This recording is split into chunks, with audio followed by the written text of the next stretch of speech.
So, do inanimate things have impact on you? Yes, if you allow it. You are the only creature on this planet who's been given the freedom to shape your own life. It is this freedom that human beings are suffering. For good luck, you keep it in the pocket. If it's on your finger, they will think you're…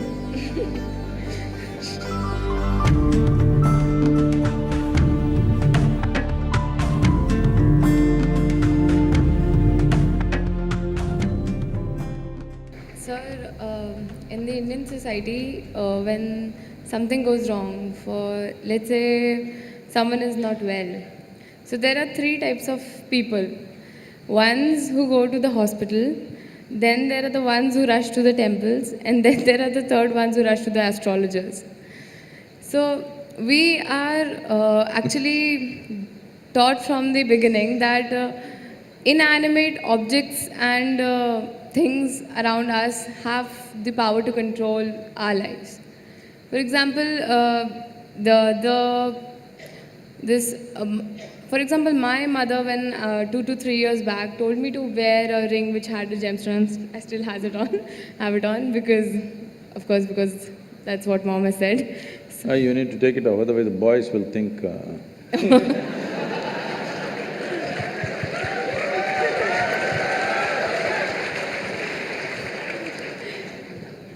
For good luck, you keep it in the pocket. If it's on your finger, they will think you're… See, human life is made in such a way, particularly human life. For all the animals, nature has fixed clear-cut path, what they can do, what they cannot do.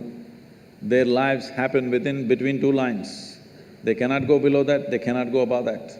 Within that they live. That's why they look so sure and certain, and they're peaceful. Once their stomach is full, they're all peaceful. Do you see this? Hello? Are you on talking terms with me or no one? Do you see all the animals, once their stomach is full, they are peaceful. But human beings are thinking, or they're being taught that peace is the ultimate goal of life. A buffalo, full stomach, he sits peacefully. And for you, that is the ultimate goal, what a shame. What a buffalo can do with a stomach full of grass or whatever else he eats, you have to hold it as the ultimate goal. Is it not a shame, I'm asking you? But this is being taught like this, peace is the ultimate goal of your life. But coming to more fundamentals, if you're not peaceful today, can you enjoy your dinner today? No. Can you just enjoy walking down the street? Can you enjoy the company of a few people around you? No. If not ecstatic, at least you must be peaceful to enjoy anything in your life. So I'm asking, should it be the first step in your life or the last step in your life? Such people will only rest in peace. Now, do other things have influence on us, particularly inanimate objects? The gems and the diamonds and things like that, and also the planets. See, the nature of the planet has a certain influence on the life upon it. You will see on full moon days and new moon days, many animals behave in certain specific ways, simply because they're influenced by it. You know the whole ocean is rising. When ocean, which is millions and millions of tons of water, is able to rise, when 72% of your body is water, you think it won't rise at all? It does. So, I don't know if you're conscious of it, but in India, most people are, not only in India, in anywhere, wherever there are mental asylums and things, they are conscious of it. On full moon days and new moon days, people get exaggerated levels of disturbance in their minds. So people think new moon and full moon will cause madness. No, that's not the truth. If you're very loving, full moon day you will become more loving. If you're very joyful, On a full moon day, you will become more joyful. If you're a little crazy, you'll get little more crazy. Whatever is your quality gets little hyped on that day. So those who are romantic, they want full moon day. Those who want to meditate, they want full moon day. Those who are a little mad, they don't want full moon day. Essentially, it's hyping things up a little bit. Of course, today there is another kind of textbook science which is going on, which doesn't observe anything except what happens in the laboratory. These people are going on saying, this is all rubbish, this, that. No, if you pay attention to your own body, you will know, without looking up, without looking at the calendar, you will know when is full moon day, when is new moon day, by yourself, simply if you pay sufficient attention to your own system, because it's visible in your system. Certain behavior is there. But with a human being, the problem is, or people seeing it a problem, any possibility, if you do not explore that possibility, in your eyes, it looks like a problem. What is a problem is always a possibility, isn't it? You don't like it? What is a possibility? If you do not explore it, if you do not realize what is the possibility, it seems like a problem to you. So, do inanimate things have impact on you? Yes, if you allow it, because this is the human predicament that who you are is not determined by nature, it is left open for you. Left open for you means you are the only creature on this planet who's been given the freedom to shape your own life. Is it a small thing? This is a product of millions of years of evolution that today, after all these creatures from a single-celled animal, after these millions of forms, here we are sitting, this is the only creature which can shape its own life the way it wants. Every other creature has to live by the laws of nature. We can shape our own lives. It is this freedom that human beings are suffering. If you're suffering your bondage, it's all right. If you're suffering your freedom, you're a disaster, isn't it?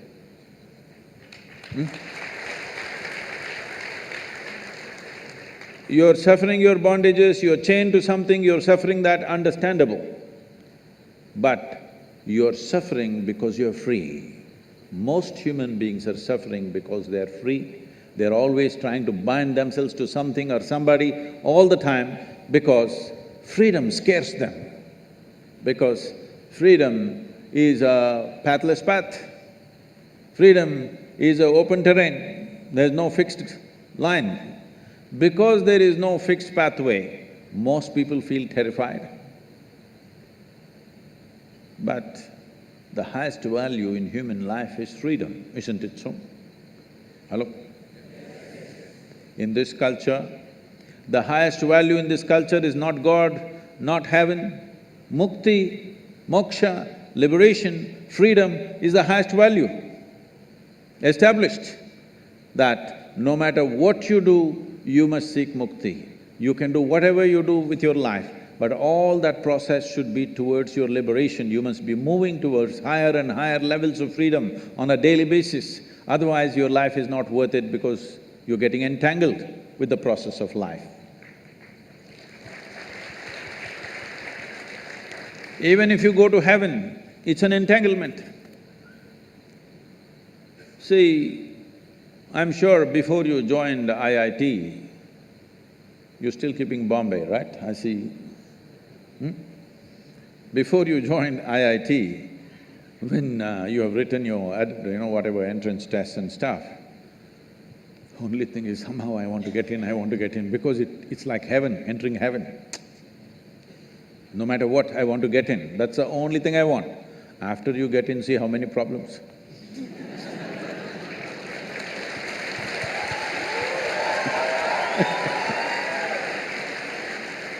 I'm asking you a simple question. Being on this planet, do you have any proof that you are not already in heaven and making a mess out of it? Huh? Do you have any proof? Suppose you took off from this solar system and looked down at this solar system, whatever these 12, 14 planets and satellites and works. Does planet Earth definitely look like a heavenly body among all these? Yes or no?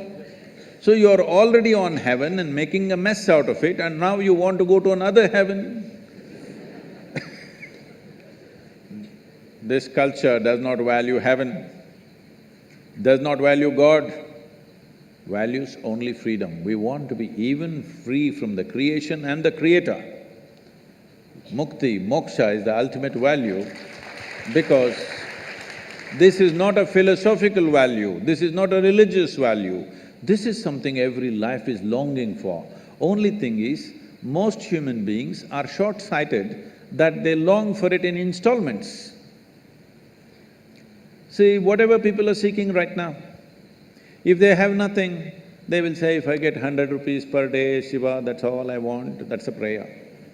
100 rupees fell.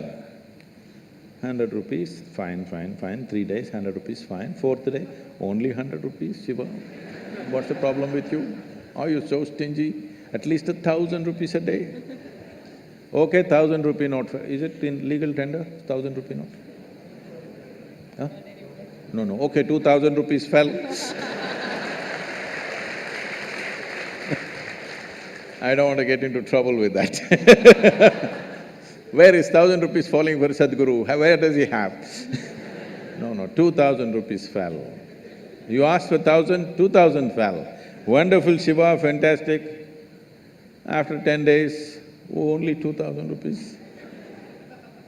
It doesn't matter how much it falls, something more, isn't it?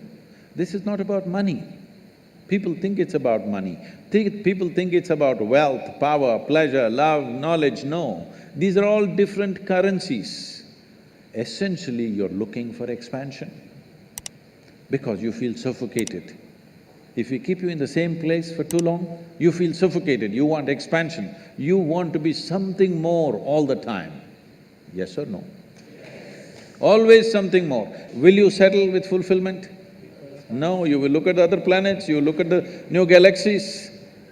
So there is something within a human being which wants to expand limitlessly. That means it wants to be free, nothing else. Looking at this carefully, observing the nature of the life within, that it wants to expand in a limitless way, the only thing it is longing for is to become boundless. That means it's seeking freedom. That is why in this culture we established the highest value is mukti or moksha, which means liberation or freedom, not heaven, because heaven is just another place, maybe little better accommodations, but same trouble after some time, isn't it?